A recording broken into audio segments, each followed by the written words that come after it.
Hey guys, it's Albert. I'm back with another installment of me reading Sharcano. No, you didn't hear that wrong. It's Sharcano. I'm sure you've heard of Sharknado, the one with the tornado with the sharks. This is a volcano, but with sharks. I don't know either. I really don't. Last week we read the prologue. This week we're going to read chapter 1. I'm going to skip some stuff at the beginning because it's kind of super skeezy. Like, not explicit, but it's a dude being a pig and justifying himself by saying that all men are pigs, and happen to know that's not true. Because I've met, like, 3 of them that weren't. So, instead of just, like, censoring the crap out of that, I'm just gonna, like I do with the rest of this book, I'm just gonna jump to the next scene. Basically, he hits on a lady, and it's, you know, like in all stories where, he's got it going on, and she's interested, and he's a newspaper guy, or TV news guy, whatever. He's Ron Burgundy. Like, let's be straight here. This is Ron Burgundy, but younger and better looking. And, he gets a call about the mega shark being washed up on the beach, and he's headed into the studio with his daughter. So he's taking her home. So let's jump right into that. On the radio, a man's voice with a British accent said, "Measuring an astounding 83 feet in length, the megalodon that washed up on the shore of San Juan del Sur is too big to be lifted without causing further damage.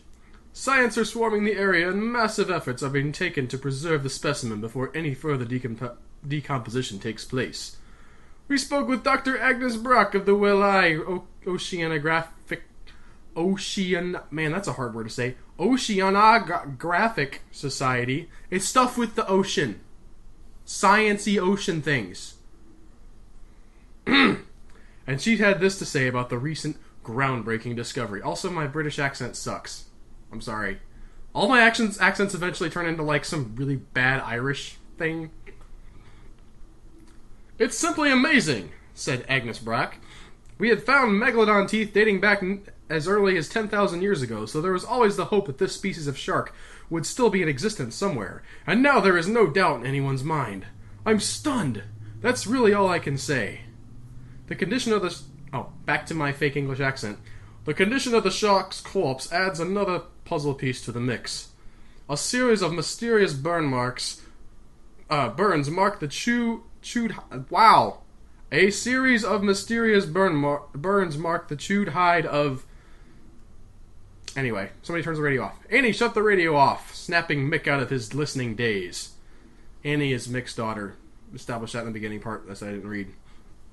He looked over at her and remembered she was in the car with him. Did he forget? It's like, oh crap! It's my kid! This is our hero, by the way. She looked beady-eyed pissy. It was a look his ex used to wear quite a bit. Probably only when she was around him. Hey, I was listening to that, he said. It was boring, she said matter-of-factly. Didn't you have fun with me today? Oh, were we supposed to have fun together? Come on, you're 9 years old. Can you please stop talking like a little brat? I'm trying here, okay? This isn't easy for me. Oh, I can tell, she said, crossing her arms. Baby, don't be that way. I thought you liked the park. I love the park. And we got ice cream and pizza? I love ice cream and pizza. Then what's the problem? Why are you mad at me? Honestly? Yes, of course. I wouldn't have it any other way. Well, it's almost like you're not even here with me when you're with me. I don't feel like we connect as individuals. Wait. Mick was taken aback by this remarkably astute assessment.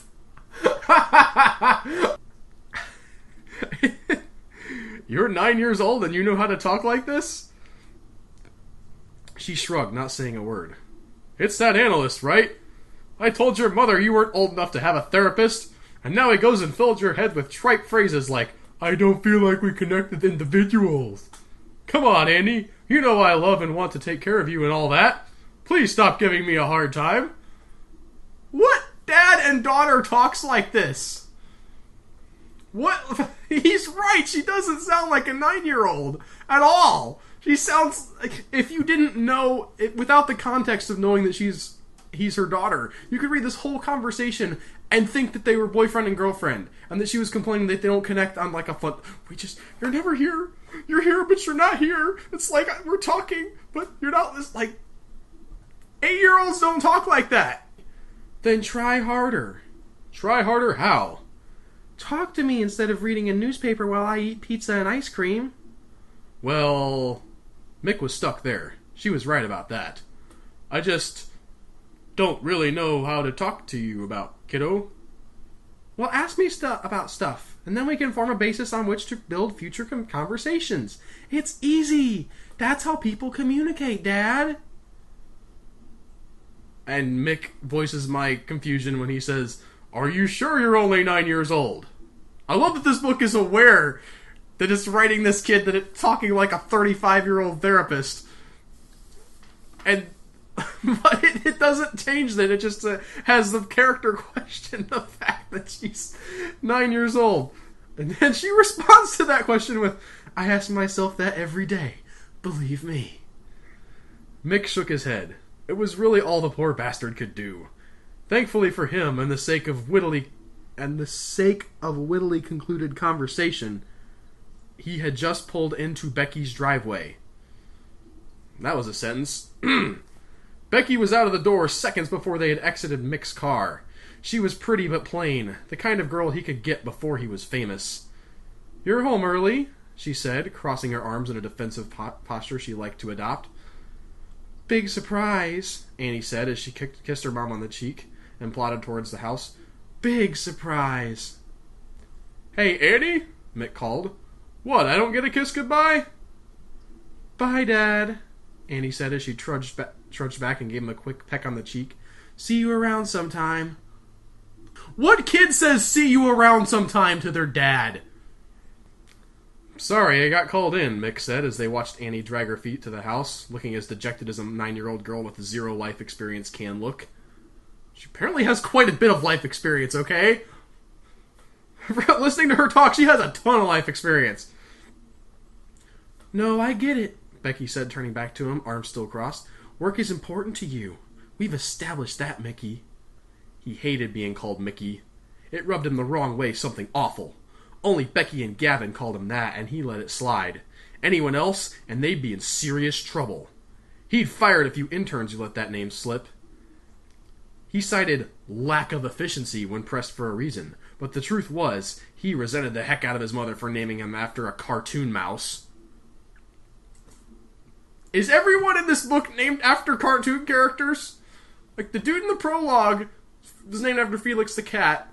In the bit that we skipped over, Annie is revealed to have been named after Orphan Annie from the cartoon strip thing. And now he's named after Mickey? Like, Mickey Mouse? I get that coming up with character names is hard to do, but you don't have to point out that you picked every single one in the book from cartoons. You could let us figure it out on our own. "Look, it's kind of a big deal," he said, trying to defuse the situation. "I might be flying out to Nicaragua, so you'll be skipping this weekend with your daughter." "I'll make it up to her. When I come back, I can take her for the whole week." "Don't make promises you can't keep," Becky said, giving him that look. It was a burning, withering kind of look that bore right into his soul and made him feel like a pile of dung festering in an abandoned outhouse. "Have a safe flight." "You know," he started as he turned and walked back to the house. As she turned, sorry. "When you say it like that, it almost sounds like you don't want me to have a safe flight at all." "Look at that. You're pretty smart after all," Becky shot back as she slammed the front door shut. "Why does everyone hate me?" Mick asked himself as he got back into his expensive cobalt blue SUV. And I would answer, but the book answers it for me in the next line, "Because they get to know you, pal." His consciousness replied, and he found himself nodding his head as he backed out of the driveway and sped toward his condo in Silver Lake. An hour later, thanks to traffic, he hustled into the News Time with Mick Cathcart offices. Mick Cathcart. Wow, that's hard to say. Just gonna put that out there. Mick Cathcart. Mick Cathcart. Okay, that's the guy's name. Mickey. News time with Mickey. Adjusting a tie over his crisp, smooth, gray button-down shirt that matched impeccably with his gray Hugo Boss suit. Soldiers had flat jackets, and reporters had business suits. Hugo Boss was Mick's go-to suit of armor manufacturer. He knew nothing about tailoring. It was only the brand that drew his allegiance. So yeah, he was that type of guy. Who would have guessed that he would go on to save the world? Stepping into the newsroom research floor was like stepping into an amphetamine-driven nightmare. Folks ran all over the place, either on the phone or yelling at someone or snatching faxes or pulling their hair out. You had to have a special kind of constitution to survive this type of atmosphere. And fortunately, Mickey, the Mick Cathcart, was built for this stuff. "Mick, where have you been?" shouted his secretary as she hung up the phone. "Gavin called like 2 hours ago." "More like 93 minutes ago, baby," he shot back, slipping into reporter mode. "And we live in L.A., remember? There's a thing called traffic that sucks. Where is he?" What kind of guy is this that he logs specifically how long it took just so he can have a rebuttal when they say, "Well, you're 2 hours late." "No, 93 minutes. "Conference room 1, hurry. He's turning colors." I'm hurrying. He turned left and headed through a maze of cubicles, where he bumped into a Mexican fellow. He could never remember the guy's name, much less pronounce it when he did remember it. Ha! Racism! He knew it started with a P, so he called the guy P, which he hoped passed as an affectionate moniker. "Hey, P, what do you know?" "Mick, did you hear?" P asked, looking through a printout. "Depends on what there is to hear." "Massive fish die-offs. Thousands of fish are washing up on shore with mysterious burns all over their body. Couple this with the megalodon's appearance and we have something very interesting happening, don't you think? Global warming, maybe?" "No, it's the government. They're up to something, Mick. I know it." "Great. Stay on that. See what you can dig up," was Mick's way of transitioning out of a conversation he didn't want to be having. He rushed off and turned a corner, running into a pretty brunette named Tammy. "Aisle, middle, or window?" "Depends how long the flight is." "About 6 hours, give or take." "Window. I can look at the pretty clouds as I fly past." Sarcasm dripped. He moved on and charged into conference room 1, where Gavin Drummond paced around a thick granite table, conferring with 3 other folks that sat at the table. "Well, it's about time, Mr. Cathcart," Gavin greeted, barking like a constipated poodle. "Barking? What? What? Barking like a constipated poodle? What kind of voice even is that supposed to be?" I'm making it right now, aren't I? "Dang it. Well, it's about time, Mr. Cathcart," Gavin greeted him, barking like a constipated poodle. "So this is a big deal, yeah?"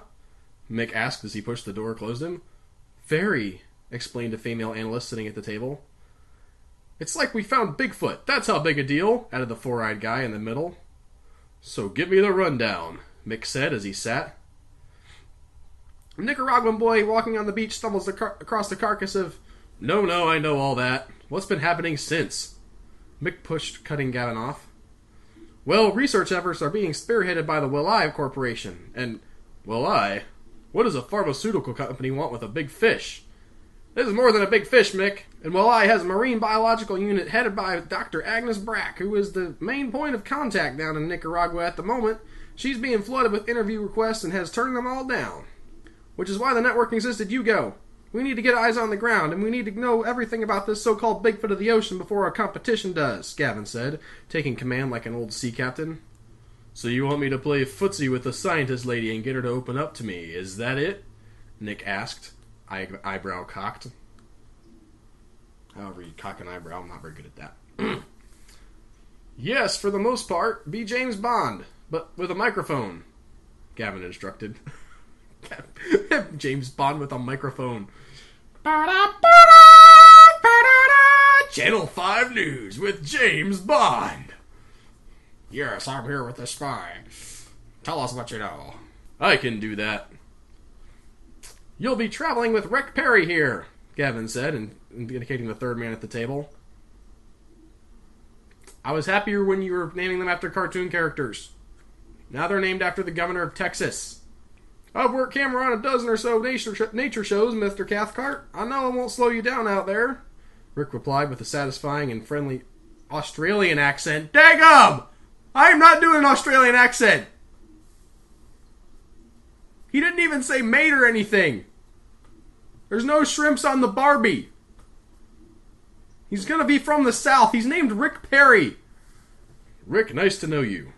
Question. Let's say we're in the field and you wake up in your tent and find an emperor scorpion on your chest.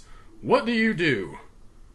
Whatever it is, I'll brush it off of me and stomp on it, Rick replied without hesitation. Good answer. You'll do nicely, Mick replied with a smile. Pack your bags. You're off to Nicaragua, Gavin commanded. Way ahead of you. The bags are in the car. Wow. That is some dialogue right there. That is definitely some people saying things to one another. That's the end of chapter 1. That 9-year-old, man. What is up with that 9-year-old? She is crazy. The movie's going to be about her, or the book or whatever. It's going to turn out that she's like mind controlling the whole thing. I'm predicting it right now. She's like bringing the sharks up and she's warping reality so there's these lava sharks. Prediction. Anyway, we'll do another one next week. Until then, Albert Berg, Sharcano. Check it out for yourself on Amazon and stuff. They have links in the description. And, yeah, this book is so bad. I love it.